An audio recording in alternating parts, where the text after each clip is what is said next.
Hello guys, আসসালামু আলাইকুম। আপনাদের মাঝে চলে আসলাম আরও একটি ব্লগ ভিডিও নিয়ে। আজকে আপনাদের দেখাবো কিভাবে ছাদ বাগানে কাঠগোলাপ লাগাবেন। প্রথমে আপনারা মাটি আর জৈব সার একসাথে ভালোভাবে মিশিয়ে নেবেন। এরপর ফুল গাছটি যার মধ্যে লাগাবেন, আমি ব্যাগের মধ্যে লাগাবো, তাই মাটিগুলো ব্যাগের মধ্যে ভরে নিলাম। আপনারা টবে বা ড্রামেও লাগাতে পারেন। ব্যাগে মাটি ভরা হয়ে গেলে ফুল গাছটি লাগানোর জন্য যতটুকু জায়গা প্রয়োজন ততটুকু জায়গা করে নেবেন।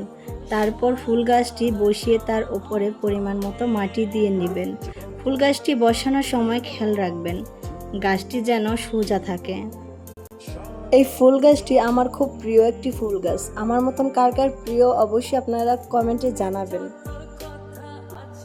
ফাইনালি গাছ লাগানো হয়ে গেছে, অনেক কষ্ট হয়েছে।